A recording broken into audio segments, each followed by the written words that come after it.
This program is brought to you by thepodcastfactory.com. You're listening to the Pretend You're Fired Today podcast. And now, here's your host, Lisa Rangel.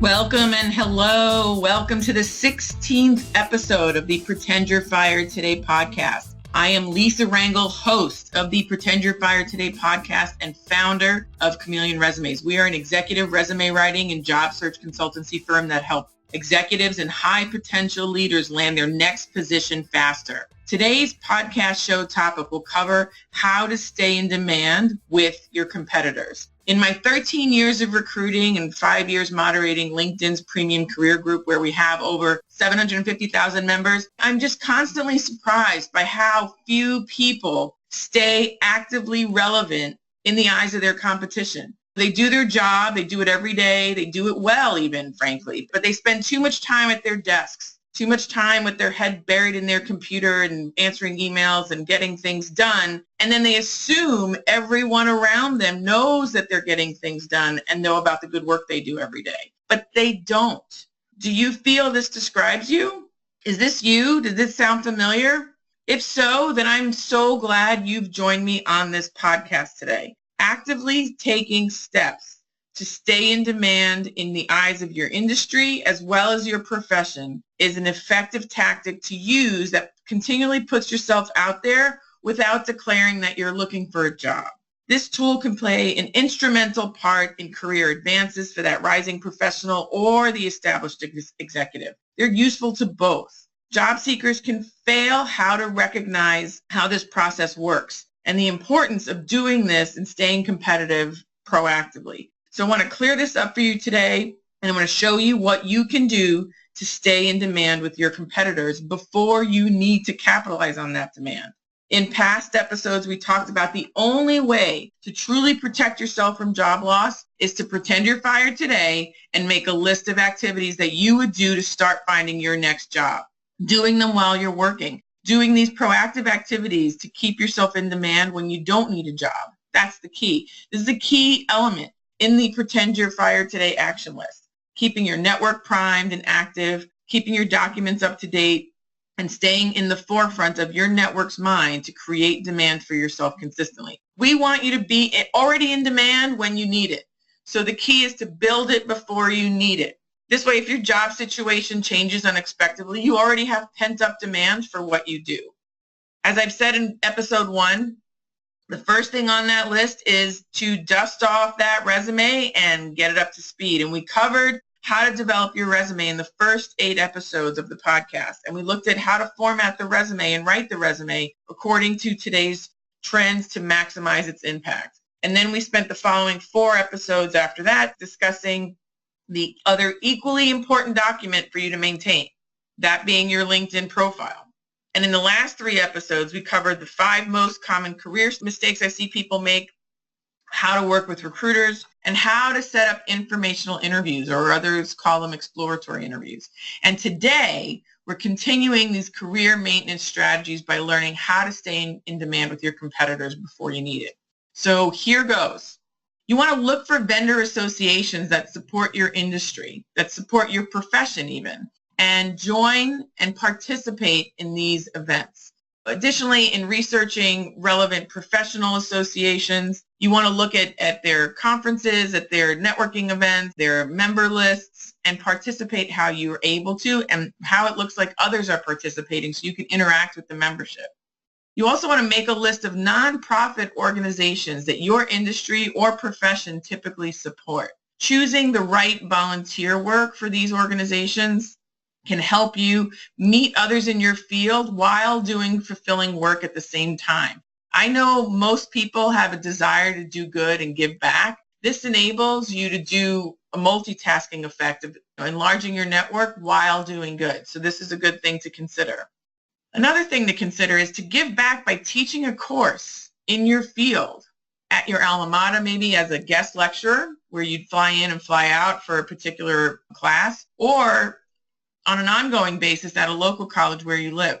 Not only are you networking with college classmates if you're going back to an alma mater, but you're networking with other professionals in either scenario. And you're often learning cutting edge research that you need to teach and then apply to a business setting. And this is pertinent to your field, whether it's your industry or your profession, because it will keep you in the forefront of your industry or profession. By being viewed as someone strong enough in your field to teach others in a higher educational setting is a serious feather in your cap of credibility. Next, you want to cultivate leads from industry conference, conventions, trade show literature. Ideally, if you can attend the conference live, that's always best, as you will network, start, and nurture relationships with people that can help your job search. You can help them with their job search. Ultimately, this is how you advance your career, by helping others and planting those seeds. However, practically speaking, you're not going to be able to attend every trade show, convention, conference in your profession and in your industry. So if you're unable to attend, review the website, the conference literature, look at the speaker list. Who do they work for? Review the sponsor list. Who's committing advertising dollars to these conference or convention? These companies, by the nature of funding speaker travel, sponsorships, they typically have a philosophy and a long strategic view to growth. And these could be leads. These could be areas to network where you reach out to the individuals at those organizations just solely on your own, sitting at your desk. It doesn't have to be always in person. Next, you can also look at the hashtags and the social media tags for those particular conferences, conventions, and trade shows. And you can follow them on social media. As people post interesting tidbits about what they're seeing live, you can reach out to them offline or in a direct messaging setting and ask them more about it. And again, make a connection offline without leaving your office.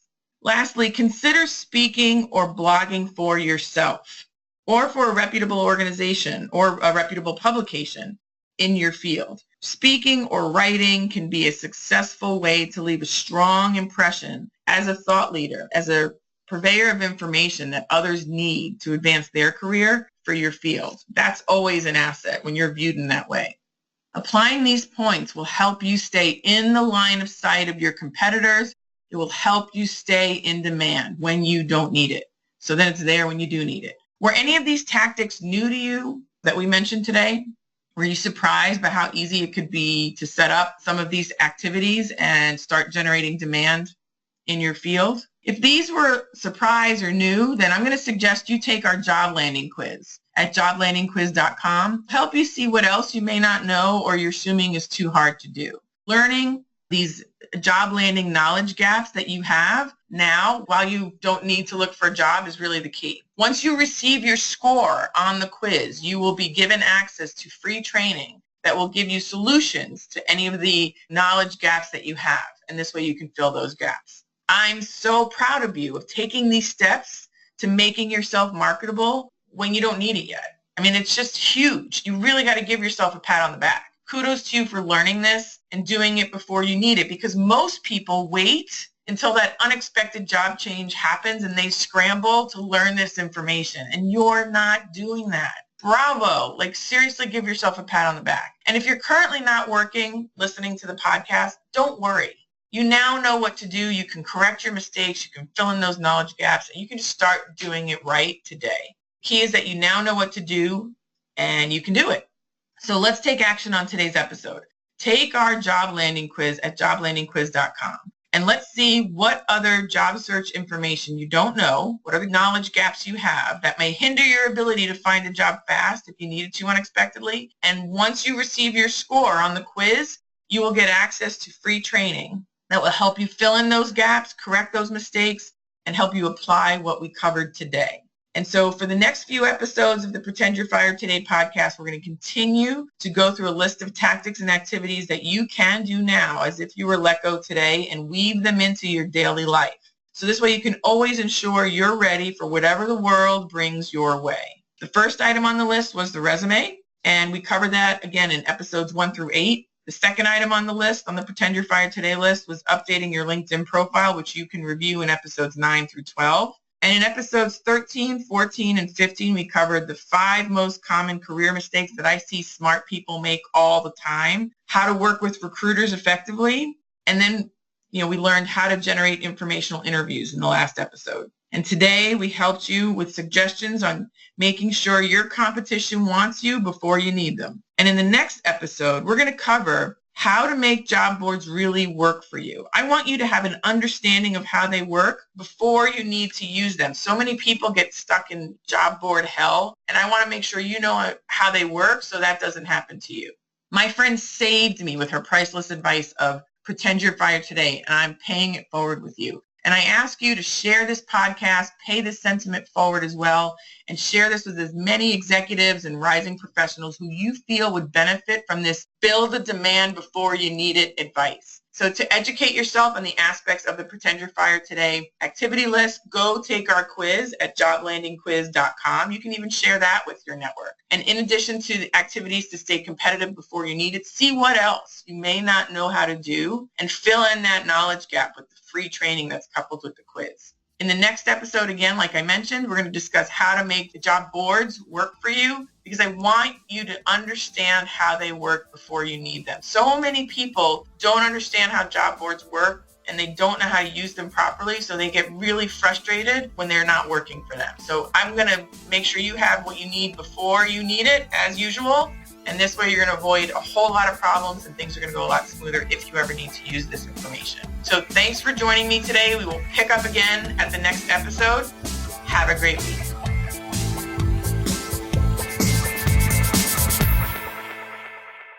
This is thepodcastfactory.com.